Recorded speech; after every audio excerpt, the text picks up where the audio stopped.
Woo! Screaming comfort. 9 out of 10. Okay, with a caveat.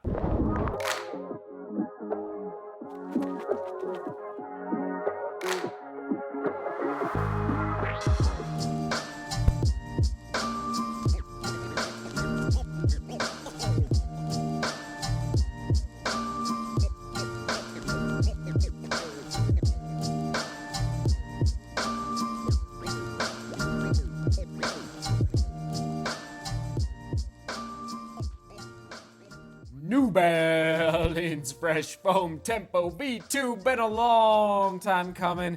I don't know. It's been like probably 6 to 8 weeks that I've been testing this shoe. So we did take it past 50 miles. There it is on your screen. So for those that are new, just so you're aware, for road shoes, we take them past 50 miles to qualify for a full review. 50 miles. You know, we're not just pulling them out of the box and talking here in the studio, all right? We really put them through the paces. And then for trail shoes, where's the trail shoe? Let's grab this one. The La Sportiva Akasha 2. So this is past 25 miles with 2,500 feet of vertical gain and loss, okay? So that's the qualifier for trail shoes. Just wanted to make that clear. It is a neutral with a flock of geese trail running shoe. Oh my goodness, look at that. It's dancing around like it's, I don't know, like it's in the I almost said the 80s and the disco. Let's get some disco music going for that. All right, it is twisted 100%, everybody. I cannot really, I'm just diving right in. There is the stack height, but I got to put for some reason, the weight is just kind of surprising me. Yeah, 7.7, 7.8, that's a little heavy. It feels, I gotta say, everybody, it feels way, way lighter under step. So it's a neutral road shoe, 100%, kind of the evolution of the Beacon lineup. Oh, baby blues, who's been watching? Please, please comment below and tell me if you even know what I'm talking about when I say the baby blues.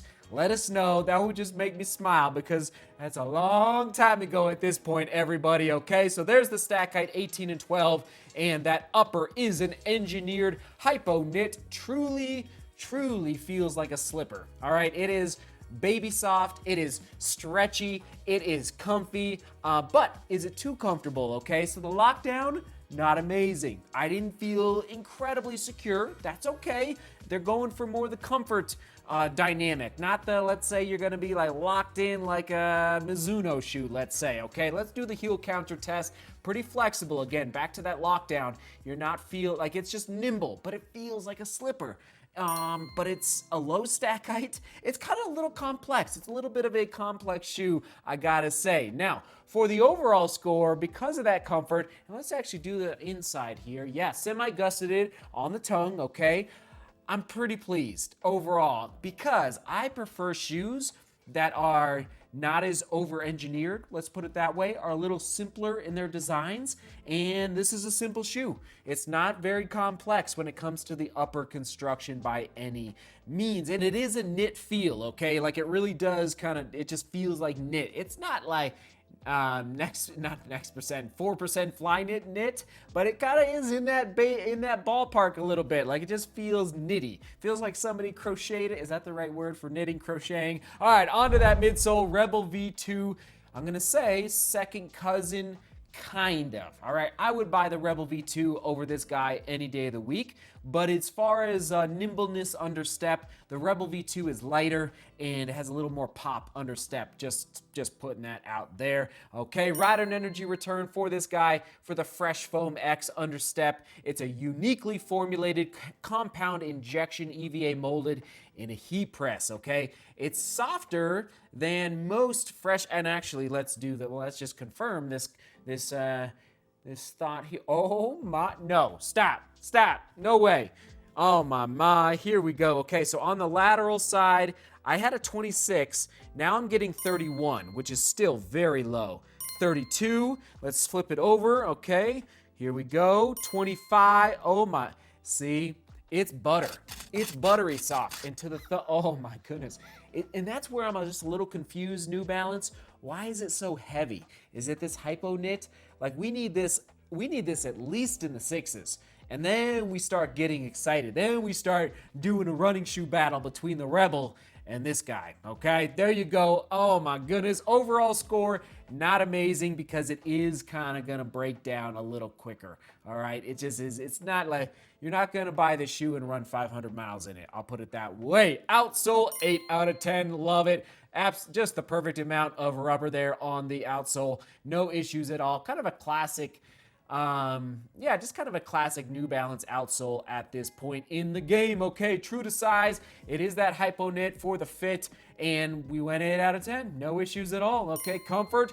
Woo! Screaming comfort. 9 out of 10. Okay, with a caveat. If you're a 4-foot striker, just know that you want to be resilient. You want to have resilient lower limbs, your ankles, your Achilles, your soleus, you want your feet, your arches, as far as your fascia tendon, like you just want to be resilient so that you're not putting too much strain. And I think at this point, I'm fairly resilient in the lower body, so that's why I love this type of shoe. It definitely promotes for me to get up on my toes and do that 4-foot striking. Okay, positives and drawback. Positive is the comfort and the drawback is the durability. And speaking of the durability prediction, not very good. Okay, we're going at 250 for that durability prediction. 250, maybe 300. It's, you're not buying this shoe to run in it for like 6 months. That is for sure. How I use this shoe? Daily, tempo, and a commuter to the track to rip some 800s, okay? So you run 3 miles to the track,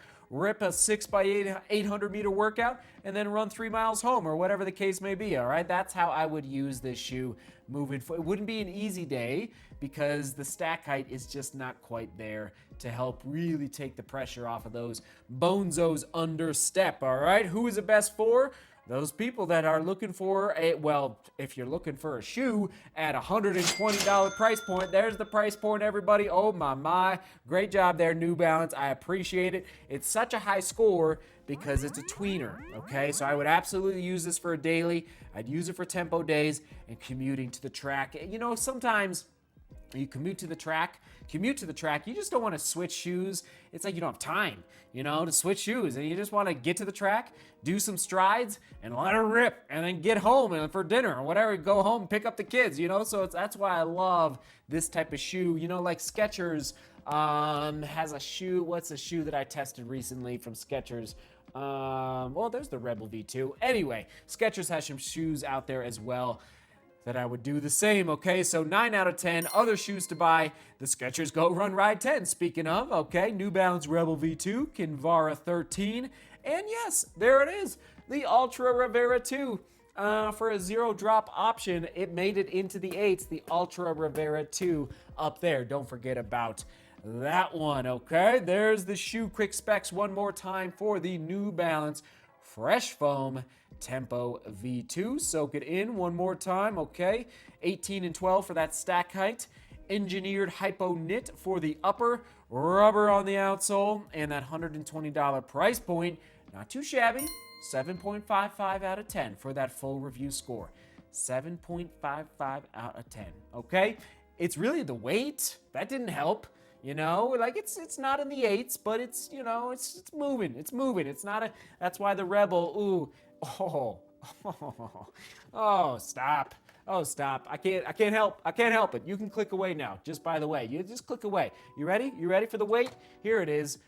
6.3 ounces. So basically 1.5 ounces lighter than this guy. That's why this guy's in the 8s and this guy is not. Everybody, okay, comment of the day, question of the day. Here we go. Liam, you get the comment of the day. Says, I work in a shoe store in Australia. Can't really blame New Balance for the price on this one. I'm not sure which one you're talking about.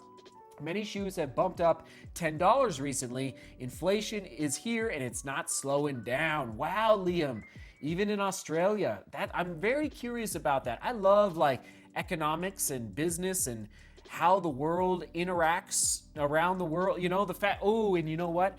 I'm trying to do better now at telling you where running shoes are created. Okay, so here we go. Here we go. We're looking at the tag where they're made. Made in Vietnam, okay? So I'm trying to do better just so you know, like, where are these shoes coming from? Shout out to everybody in Vietnam. If you're watching from Vietnam, thanks for tuning in from Vietnam. Let us know in the comments with your country flag. So anyway, there you go. And that question of the day, connecting to what Liam just said, are you noticing price increases going up a little bit on your running shoes, or maybe a lot on your running shoes, depending on where you live around the world?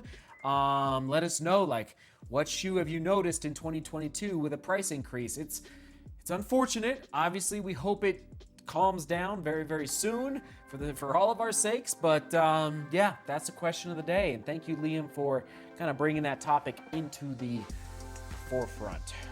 Right, there it is. Okay, I'm trying to think of anything else. We'll toss it to the, I don't even know. Probably the New Balance running shoe playlist. New Balance running shoe playlist, right there, right there, right there. Onward and upward. All right, seek beauty, work hard, and love each other. See you tomorrow.